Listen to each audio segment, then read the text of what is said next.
ಮಂಗಳೂರಿನ ಕೊಣಾಜಿ ಸಮೀಪದ ನಾಟಿಕಲ್ನಲ್ಲಿರುವ ಕಣಚೂರು ಆಸ್ಪತ್ರೆ ಮತ್ತು ಸಂಶೋಧನಾ ಕೇಂದ್ರದಲ್ಲಿ ನಡೆದ ಕ್ಯಾನ್ಸರ್ ವಿಭಾಗದ ಉದ್ಘಾಟನಾ ಸಮಾರಂಭದಲ್ಲಿ 1 ತಿಂಗಳು ನಡೆಯಲಿರುವ ಸ್ತನ ಕ್ಯಾನ್ಸರ್ ಜಾಗೃತಿಗೆ ಚಾಲನೆ ಸಿಕ್ಕಿತು. ಮಂಗಳೂರಿನ ಕೊಣಾಜಿ ಸಮೀಪದ ನಾಟಿಕಲ್ನಲ್ಲಿರುವ ಕಣಚೂರು ಆಸ್ಪತ್ರೆ ಮತ್ತು ಸಂಶೋಧನಾ ಕೇಂದ್ರದಲ್ಲಿ ಸುಸಜ್ಜಿತ ಕ್ಯಾನ್ಸರ್ ಚಿಕಿತ್ಸಾ ವಿಭಾಗ ಉದ್ಘಾಟನೆಗೊಂಡಿತು. ಇನ್ನು ದಕ್ಷಿಣ ಕನ್ನಡ ಜಿಲ್ಲಾಧಿಕಾರಿ ಡಾ ರಾಜೇಂದ್ರ ಕೆವಿ ಅವರು ಗಿಡಕ್ಕೆ ನೀರು ಹಾಕುವ ಮೂಲಕ ಉದ್ಘಾಟಿಸಿದರು. ತದಬಳಿಕ ಮಾತನಾಡಿದ ಅವರು, ಸ್ತನ ಕ್ಯಾನ್ಸರ್ ಎನ್ನುವುದು ಸಾಮುದಾಯಿಕ ಸಮಸ್ಯೆಯಾಗಿದ್ದು ಬದಲಾದ ಆಹಾರ ಪದ್ಧತಿ ಕಾರಣ. ಆದರೂ ಆರಂಭಿಕ ಹಂತದಲ್ಲಿ ಚಿಕಿತ್ಸೆ ಪಡೆಯಬೇಕಿದ್ದು ಈ ಬಗ್ಗೆ ಜನರಲ್ಲಿ ಜಾಗೃತಿ ಮೂಡಿಸುವುದು ಅಗತ್ಯ ಎಂದು ಅಭಿಪ್ರಾಯಪಟ್ಟರು.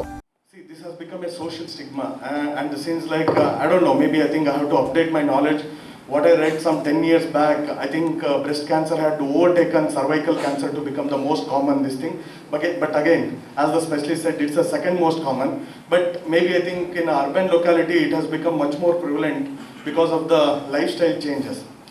ಹಾಗಿದ್ದಾಗ ನಾವು ರೂರಲ್ ಪಾಪ್ಯುಲೇಷನ್ ಒಳಗಡೆ giving the information, right information, ಈ ಬ್ರೆಸ್ಟ್ ಕ್ಯಾನ್ಸರ್ ಮತ್ತು ಬೇರೆ ಕ್ಯಾನ್ಸರ್ ರಿಲೇಟೆಡ್ ಒಳಗಡೆ there is a stigma in the rural population. Cancer ಬಂದರೆ ಟ್ರೀಟ್ಮೆಂಟೇ ಇಲ್ಲ ಅಂತ.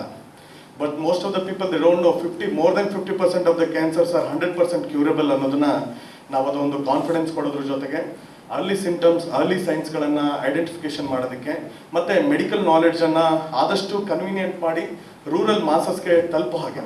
ನಾವು ಇಟ್ ಹ್ಯಾಸ್ ಬಿಕಮ್ ಏನೋ ಒಂಥರ ಕ್ಯಾನ್ಸರ್ ಬಗ್ಗೆ ಮಾತಾಡೋದು ಅಂದರೆ even basic medical practitioner feel okay it's beyond their knowledge ಲೆವೆಲ್ಗಿಂತ ಹೊರಗಡೆ ಇರೋ ಅನ್ನೋಂಥ ಒಂದು ಸ್ಟಿಗ್ಮಾ ಟೈಪ್ ಒಳಗಡೆ ಇದೆ. ಅಧ್ಯಕ್ಷತೆ ವಹಿಸಿದ್ದ ಶಾಸಕ ಯುಟಿ ಖಾದರ್ ಅವರು ಮಾತನಾಡಿ, ಕ್ಯಾನ್ಸರ್ ಕಾಯಿಲೆ ಯಾರಿಗೂ ಬರಬಾರದು, ಬಂದರೂ ಉತ್ತಮ ಚಿಕಿತ್ಸೆ ಸಿಗಬೇಕಾದ್ರೆ ಆಸ್ಪತ್ರೆಗಳ ಅವಶ್ಯಕತೆ ಇದೆ.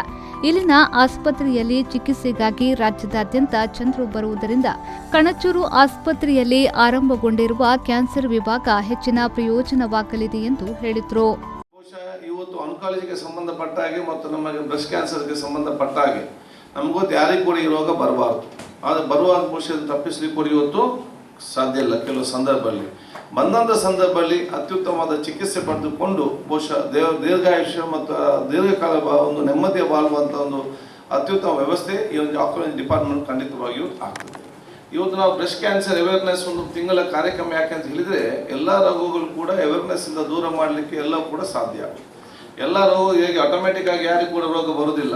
Life style, food habits, environment ಈ ಮೂರನ್ನು ನಾವು ಸೀಮಿತಗೊಳಿಸಿದರೆ ಭಾಳಷ್ಟು ಬರೋ ರೋಗಗಳನ್ನು ಪ್ರಿವೆನ್ಷನ್ ಮಾಡ್ಬೋದು ಅಂತ ಹೇಳಲಿಕ್ಕೆ ನಾನು ಇವತ್ತು ಬಯಸ್ತೇನೆ. ಭಾಳಷ್ಟು ಇವತ್ತು ಅವೇರ್ನೆಸ್ ಮುಖಾಂತರ ನಮಗೆ ಇವತ್ತು ಕಡಿಮೆ ಆಗ್ಬೋದು. ಆ ಅವೇರ್ನೆಸ್ ಬಹುಶಃ ಪ್ರತಿಯೊಂದು ನಮ್ಮ ಗ್ರಾಮ ಮಟ್ಟದಲ್ಲಿ ಕೂಡ ಇವತ್ತು ಆಗಬೇಕಂತ ಹೇಳಲಿಕ್ಕೆ ನಾನು ಇವತ್ತು ಬಯಸ್ತೇನೆ. ಕಾರ್ಯಕ್ರಮದಲ್ಲಿ ಕ್ಯಾನ್ಸರ್ ಚಿಕಿತ್ಸೆ ಸೌಲಭ್ಯದಲ್ಲಿ ಸಹಯೋಗದ ಹಿನ್ನೆಲೆಯಲ್ಲಿ ಕ್ಷೇಮ ವಿಕಿರಣ ಆಂಕಾಲಜಿ ವಿಭಾಗದ ನಡುವಿನ ಒಡಂಬಡಿಕೆ ಪತ್ರ ನಿಟ್ಟೆ ವಿಶ್ವವಿದ್ಯಾನಿಲಯದ ಕುಲಸಚಿವ ಪ್ರೊಫೆಸರ್ ಸತೀಶ್ ಕುಮಾರ್ ಭಂಡಾರಿ ಮತ್ತು ಕಣಚೂರು ಸಮೂಹ ಸಂಸ್ಥೆಗಳ ಅಧ್ಯಕ್ಷ ಯುಕೆ ಮೋನು ವಿನಿಮಯ ಮಾಡಿಕೊಂಡರು. ನಿಟ್ಟೆ ವಿಶ್ವವಿದ್ಯಾನಿಲಯದ ಉಪಕುಲಪತಿ ಪ್ರೊಫೆಸರ್ ಸತೀಶ್ ಕುಮಾರ್ ಭಂಡಾರಿಯವರು ಮಾತನಾಡಿ, ಸ್ತನ ಕ್ಯಾನ್ಸರ್ ಅನ್ನ ಆರಂಭದಲ್ಲೇ ಸರಿಪಡಿಸಿಕೊಳ್ಳಬೇಕು. ಬಹುತೇಕ ಮಂದಿ ನಿರ್ಲಕ್ಷ್ಯ ವಹಿಸುತ್ತಾರೆ, ಆದರೆ ಈ ವಿಷಯದಲ್ಲಿ ನಿರ್ಲಕ್ಷ್ಯ ಸಲ್ಲದು ಎಂದು ಹೇಳಿದರು. Why you call it momentous occasion? Or I address it for the two reasons. The first reason is we are starting an oncology center in Kanachur Institute of Medical Sciences or Kanachur Hospital. It's going to be a cancer epidemic. You can expect this after some time. The way the things are happening, now already the statistics shows that 1 million people are added every year due to cancer. Around 500,000 people are dying due to cancer. This is one of the statistics. This may not be very authentic. This is what I got from the Google search. But definitely cancer is increasing, and the way it is increasing, around 12 to 15% every year. That means in the next 7 years, we are going to double the burden of cancer in this country. Are we prepared to deal with cancer? ಹಿರಿಯ ವೈದ್ಯಕೀಯ oncologist doctor Guruprasad Bhat ಸ್ವಾಗತಿಸಿದರು. ವೈದ್ಯಕೀಯ oncologist doctor ನಸೀಬ್ ಪ್ರಾಸ್ತಾವಿಕ ಮಾತನಾಡಿದರು. Breast Cancer Awareness Month, as we celebrate in the month of October, the reason behind that is in October of 1985, American Society of Oncology and company of AstraZeneca, they came together to find out, give more research and charity, and to help the patients to understand, give knowledge to the patients, impart knowledge, and more going towards the research.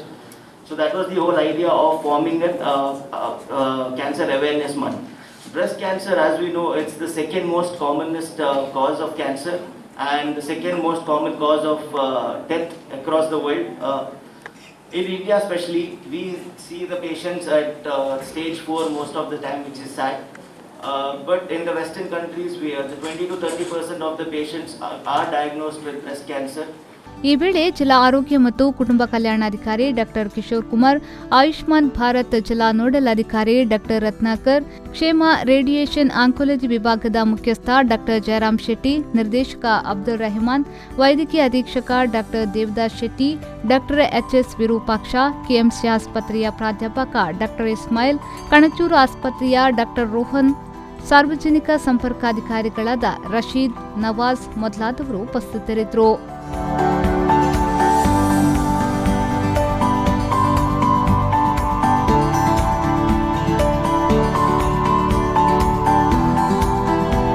Nagesh Kavoor, ವಿ4 news, nautical.